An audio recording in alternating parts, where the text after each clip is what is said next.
요소 동면이라는 사자성어가 있습니다. 고양이와 쥐가 함께 잔다는 뜻으로 그러지 말아야 할 사람들이 부정하게 결탁에 나쁜 짓을 함을 말합니다. 라임 사태에서 드러난 검찰 게이트를 보며 이 네 글자가 떠올랐습니다. 보수 세력에서 이번에는 황교안 대망론의 새로운 버전으로 윤석열 대망론이 일고 있나 봅니다. 만일 그런 상황이 온다면 윤나땡이라고 말하겠습니다. 정치는 결단하고 책임지고 선거로 평가받는 것을 본질로 하는 것인데 이를 과잉 금지한 것입니다. 또한 당헌이 유권자인 국민의 헌법적 권리인 투표권을 막은 과잉 금지 조치로 생각됩니다. 이번 일이 아니더라도 고쳐야 했습니다. 또 선거 비용이나 이제 이런 부분도 물론 규칙 사유가 있는 정당입니다만은 당시에 오세훈 시장 같은 경우에도 본인이 물러나는데 거기에 대해서 무슨 그때 당시에 새누리당이 돈을 내거나 그러지 않았거든요. 예, 뉴스와이드 오늘의 초대 손님 더불어민주당의 신동근 최고위원 모셨습니다. 어서 오십시오. 예, 반갑습니다. 신동근입니다. 제가 오신다고 그래서 예. 이렇게 쭉 프로필을 살펴봤는데 예, 이력이 좀 특이하시더군요. 예, 맞습니다. 출생은 경상남도 하동인데 고등학교를 전라북도에서 나오시고 그것도 공고를 나왔는데 치대를 가셨더라고요. 예, 치과 맞습니다. 의사가 되시고 혹시 뭐 부모님 때문에 이렇게 고향을 옮기신 거죠? 아니 그런 건 아니고요. 예. 굉장히 집안 형편이 어렸을 때 어려웠습니다. 그러다 보니까 그 당시 70년대만 해도 공부는 잘하는데 집안 형편이 어려운 사람들이 예. 기계공고라고 그렇죠. 중화공업을 육성하면서 예. 그래서 거기는 국립이라서 전액 장학생으로 장학금 했습니다. 주고. 그래서 예. 거기 나왔는데 이제 공부를 더 하고 싶어서 예. 독학을 했는데 제가 머리가 좀 있었나 봐요. 그래서 예. 그또 경희대 치과대학을 장학생 6년 장학생 그것도 들어왔는데 예. 그냥 치과사만 잘하면 되는데 예.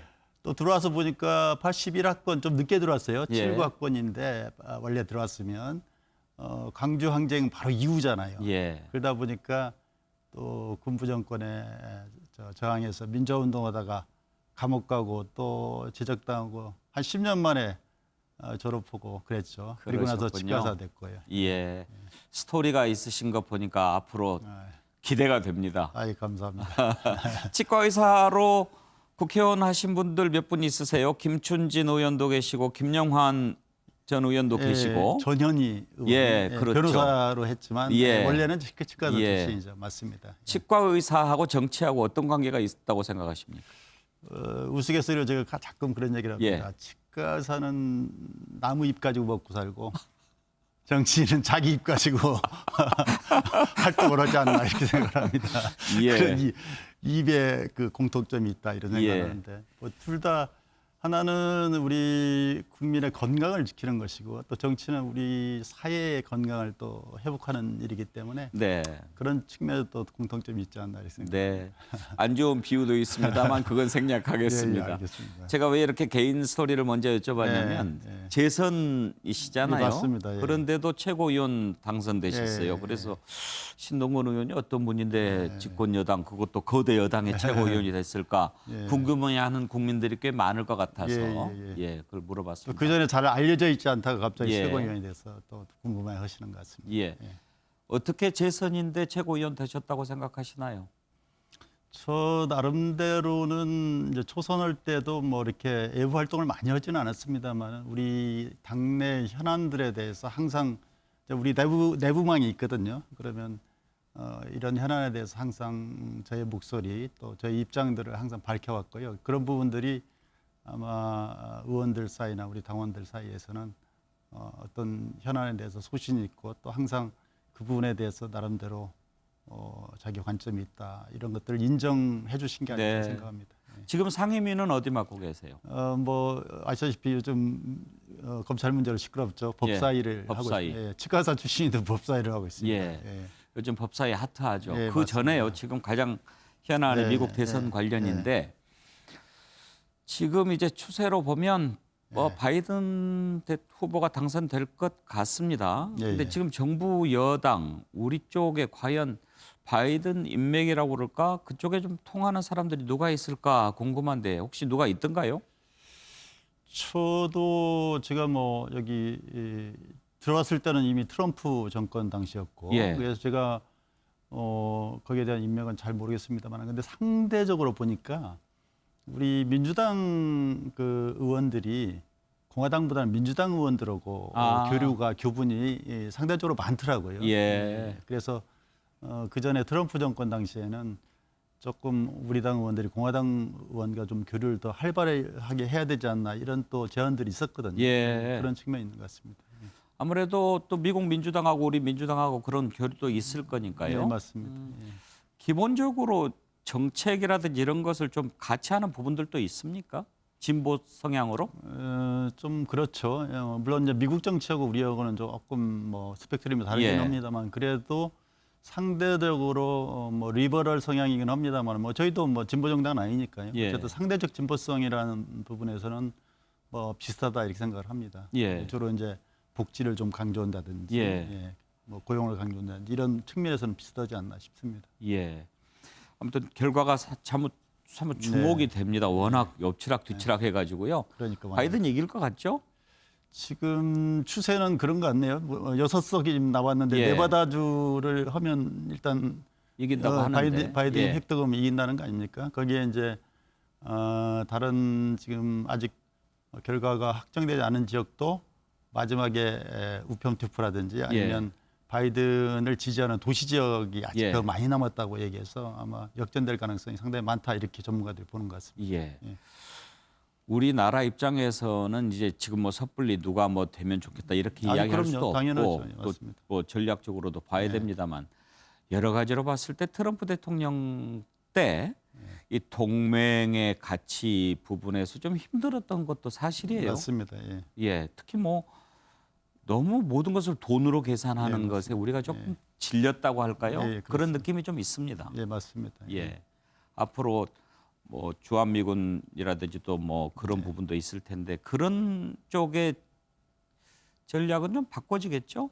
아무래도 이제 한미 동맹 부분에서는 동맹의 가치 또 민주적 가치 이런 부분들이 우선시되고 또 복원될 가능성이 꽤 있어 보이고요. 예. 그리고 또 이 경제적 부분에서도 지금 그간에는 트럼프와 이 미중 무역 갈등이 굉장히 컸고 그 사이에 우리가 굉장히 고생하지 않았습니까? 예. 그런 측면도 뭐 아니 미국의 뭐 국익이라는 부분은 뭐 달라질 게 저는 없다고 봅니다만 예. 그래도 그게 접근 방식은 예. 아무래도 우리 관점, 우리 입장에서는 경제적 측면에서 좀 낫지 않을까 예. 그런 생각을 갖습니다. 예. 예. 국내 문제로 예, 넘어가죠. 예, 그러시죠. 이제 서울 부산시장 재보선이 현재는 네. 가장 큰 현안이 예, 됐습니다. 예. 어떻게 급속도로 재보선 국면으로 접어들게 된 것 같은데 예. 그게 도화선이 된 게 민주당에서 당헌 개정해서 후보 내자 이렇게 하면서 된 게 아닌가 싶어요. 지금 뭐 12월 7일이면 예. 예비후보 등록이 시작되거든요. 그래서 사실 이렇게 시간이 많이 남아 있는 게 아닙니다. 불과 준비 기간이 한 달 정도 남아 있으니까. 그래서 지금 더 늦기 전에 이렇게 했다 말씀드리겠고 다시 한번 우선 국민들께는 어쨌든 뭐 우리 당의 기책 사유로 보궐선거 치러지기 때문에 뭐라고 뭐 변명을 하든 간에 송구스럽다 말씀드리고 또 예. 특히나 이제 후보를 안 내기로 했던 당원을 저희가 바꿀 수밖에 없는 상황이 돼서 예. 저희가 더구나 더 송구스럽다. 그렇지만 저희가 어쨌든 이건 뭐 옳고 그름의 윤리적 판단이라기보다는 어쨌든 정당은 정치를 하는 그 영역 아니겠습니까? 그런 측면에서 정당은 말하자면 선거를 통해서 자정당의 강령과 정책을 반영하는 거거든요. 예. 그 선거에 이겨서 예. 그렇기 때문에 선거는 어떻게 보면 정당 또는 정치의 뭐 꽃이고 또 어떻게 보면 정당의 존립 근거이기도 하고 존재 이유잖아요. 그런 측면에서 공천을 하지 않는다는 문제는 굉장히 그런 문제 정치의 본질에 좀 맞지 않는 부분이 있는 것 같고요. 예, 뭐 그다음에- 불가피성에 대해서는 예, 이제 여러 예, 번 제가 예, 들었으니까요. 예, 예, 예. 두 가지만 여쭤보겠습니다. 예, 이번에 그러시죠. 당헌 개정을 앞두고 이제 당원들 의견을 물어봤잖아요. 맞습니다. 예, 전당원 투표했죠. 근데 찬성이 86.4%가 나왔나요? 76.4인가요? 86.4? 80 거의 7% 나왔습니다. 그런데 86.7% 정도. 예. 투표하신 분이 26%가 된다면서요. 예, 맞습니다. 예. 왜 이 투표하신 분이 이렇게 적었을까요? 저는 이렇게 봅니다. 그러니까 저희 그 당원들이 한 80만 정도가 좀 넘는데 사실은 이분들이 적은 숫자가 아니죠. 근데 그분들이 좀 적극적인 정당 활동에 참여하고 자기 의사를 표명하는 분들 계시고 예.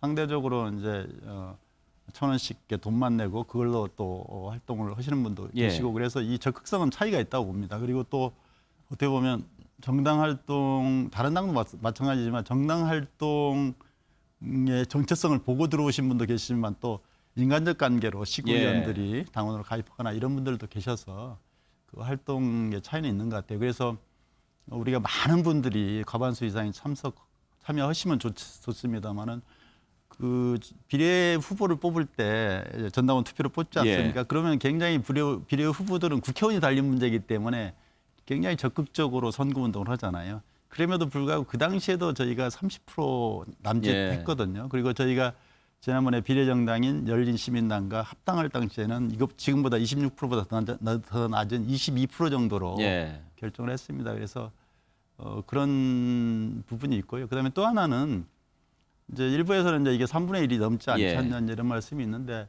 근데 절차적으로는 이렇습니다. 이제 여기에서 가부가 물론 전당원의 의사를 반영하는 것이 굉장히 중요하긴 합니다만 그게 곧 결정 과정은 아니거든요. 이제 최고의 결정 과정은 최고위를 통해서 당무위원회하고 마지막은 지금 우리 당헌상은 중앙위원회 가반으로 통과되게 돼 있기 때문에 중앙위원회에서 거의 한 9% 정도 통과됐으니까요. 그렇습니다. 알겠습니다. 또 한 가지 이번에 만약에 재보선 치른다고 하면은 선거 비용이 한 840억 정도 든다고 하더군요. 그래서 지금 국민의힘도 그렇고 안철수 국민의당 대표도 민주당 책임으로 선거 치르는데 재보선 비용 민주당이 내야 되는 거 아니냐 그렇게 주장을 하던데 어떻게 생각하십니까? 뭐 그런 얘기 할 수 있죠. 특히 이제 뭐 야당 입장에서는. 근데 이제 저는 뭐 그건 법적 책임이 있지는 않지 않습니까? 그러면 뭐 선거법을 고쳐야 하든지 그 귀책 사유가 있는 당이 책임진다든지 그렇지는 않고요. 또 그런 나라는 없습니다, 사실은. 그러니까 일정하게는 뭐 정치 공세다 이렇게 보이고 뭐 그러나 이제 그런 부분에 대해서는 저희도 뼈 아프게 받아들이고 있습니다.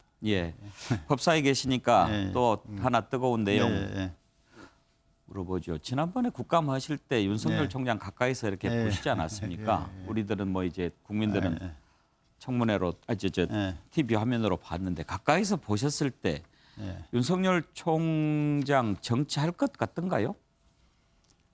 저는 그때 이제 그 당시에 김종민 의원인가요? 그렇게 물어봤거든요. 그러니까 향후에 검찰 이후에 정치할 의사가 있냐고 물어봤을 때 김도읍 의원이 아니 김종민 의원도 물어봤습니다. 근데 명확하게 안 한다고 얘기를 안 했습니다. 그러니까 검찰 마치고 나서 국민에게 봉사할 수 있는 방안을 한번 모색해 보겠다, 이제 고민해 보겠다 이런 정도 수준을 얘기했어요. 근데 통상적으로 보면 내일 출마하더라도 공직자들이 보통 아닙니다 무슨 얘기 이렇게 하는 게 정상이거든요 실질적으로. 그리고 대부분이 그렇게 하고 그러고 나서도 또 나옵니다만은. 근데 정치인들도 뭐 출마 안 한다고 하다가 옛날에 DJ 대통령도 그렇고 몇 번 그런 적이 있지 않습니까? 근데 이분은 딱 그렇게 해서 물론 이제 본인이 정치인이 아니다 보니까 본인의 심정을 솔직히 얘기할 수도 있습니다만은 그런 걸 봤을 때는 열어둔 게 아닌가 이제 이런 판단이 들고, 또 실제로 지금 야당은 좀 심사가 복잡하지 않습니까? 그러니까